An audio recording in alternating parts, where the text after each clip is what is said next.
Seated. Well, if you haven't noticed by now, it's Youth Sunday.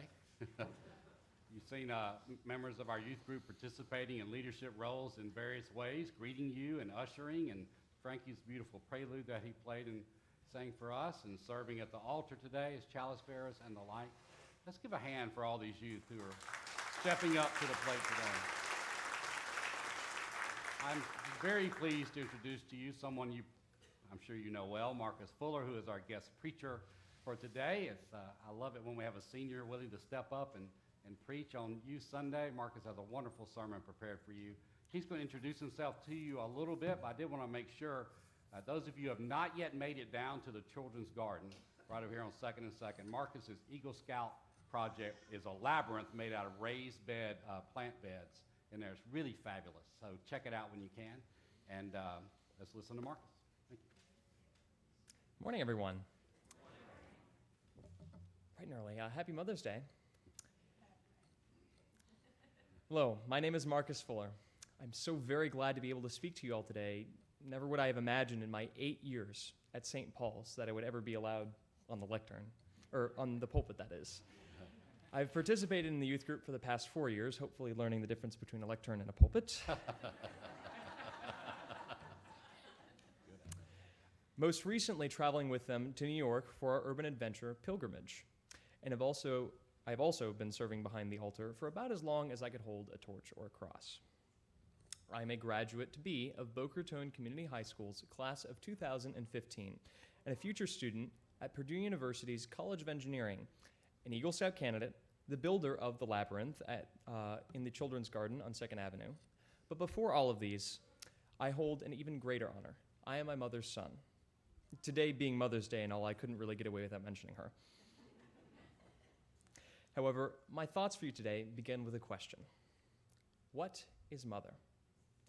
If an alien were to arrive on the planet Earth and ask the seemingly straightforward question, what is mother, what would you tell them?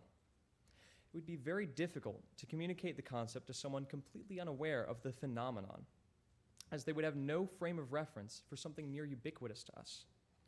I would think it'd be like describing color to someone blind their entire life. Truth be told, I don't think there is a right answer. It is such a perspective-based question that it might as well be a loaded one. Many people have a favorite story about their mother or mother figure.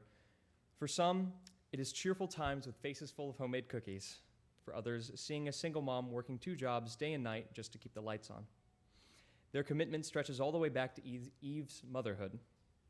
Throughout the Bible, mothers take many roles beyond parenting. Take Mother Mary herself, the mother of Christ, who faithfully bore God's Son into the world amidst the crucible of Herod's reign, giving birth in a lowly manger. Take Naomi, who stopped at nothing to ensure a stable future for her loyal daughter-in-law Ruth, undertaking painstaking preparations to match up Ruth and Boaz. Take Bathsheba, who gave birth to and groomed Solomon to become one of the greatest kings of Israel, who would come to honor his mother regularly and lead his people to greatness through God. Truly, these women make the extraordinary ordinary by following the spirit of love that God places inside each of them the moment they see their child for the first time. Our mothers take the shapeless and impressionable form that is each of us at birth and grow, nurture, and sculpt us into who we are, and in that process, teaching us one of the most important lessons of life, love. Love is one of the central themes of Jesus' teachings, and Jesus tells us in today's gospel to love one another as I have loved you. This theme of universal love for everyone as part of God's creation would not be possible without the love of our mothers, who first teach us this kind of love through warm hugs, kind words, and even heroic deeds, which teach our young minds about what Jesus really means in his commandment about unconditional love for all and ending the propagation of hate and evil already plaguing our world, stemming from misguided people. There's something about a mother's love that echoes the love of God, the unconditional, magnanimous, warm, and fuzzy feeling that seems to fill the space around her. You simply can't be in a bad mood in that kind of loving atmosphere. Their love seems so brilliant and so bountiful that it seems to spill onto others like an infection. I always remember my best friend Ethan and I referring to each other as brothers from another mother, since we've been friends for so long, and we still do. Every time I would visit his house or he mine, our mothers would always say the same thing: "We've picked up another child for the night."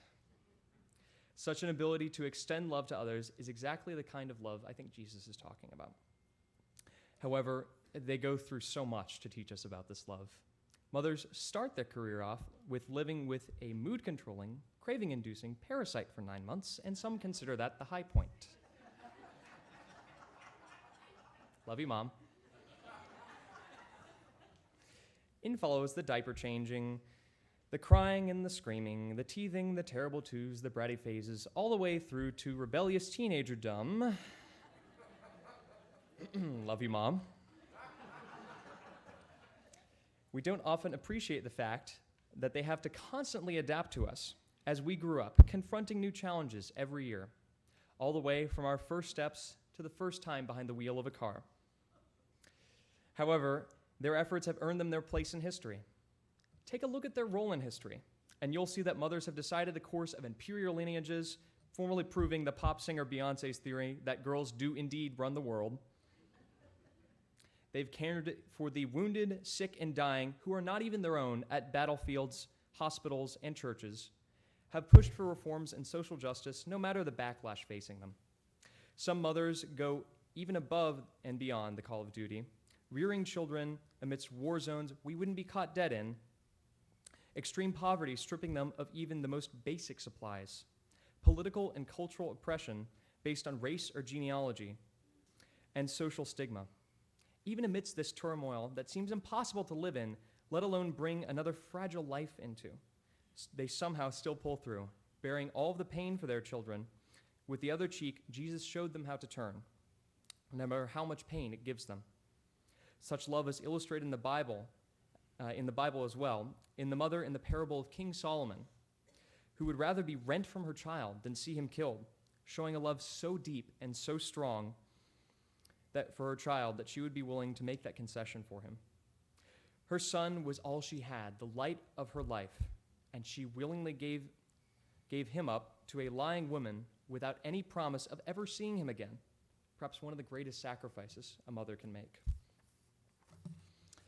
But without such sacrifices to teach this love, much eviler things take root in the void left behind. Without the love of a mother, stepmother, mother figure, or what have you, our more based instincts and aggressive natures can take over, with no love to quench the fires of hatred in our hearts.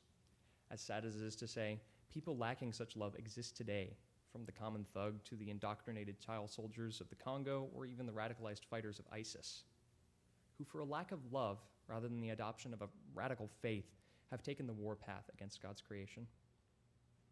I struggle to comprehend how these people have so much capacity for hate within them, until I consider the fact that many of them are dismayed men who are far removed from or have never heard their mother's loving teachings. Such are the men who God longs to reach with his voice, but who have never heard him because they were never taught how to listen.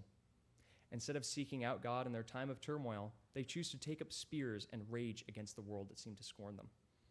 Such struggles show us mothers are protectors not just of their children, but of the world itself. All women who take on this noble task of teaching love to others, not even just the biological mothers, ought to have the deepest thanks in our hearts for what they have given to us. Esther in the Bible serves as an inspirational example of a mother to her people. Her love for her community saved the Jewish people of Persia from persecution and destruction by revealing her secret heritage to her husband. In the end, however, mother means something different to all of us. To her children, a mother is the star of their world, someone to show sticky fingers to and someone to cry with. To her husband, a mother is the rock of their family, just as Peter was the rock of his church, who gave him the miracle of their children. To an orphan, a mother is a sweet dream and a future hope, waiting for another's loving embrace to replace the one they lost. To a college graduate, a mother is the next person they thank after God for bringing them up to their maximum potential. To the soldier, a mother is the memory of home, the prayer shielding them, and the joy they cannot wait to return home to. I'll leave you with some advice that one of my greatest mentors, beside my mother, caught myself, gave me.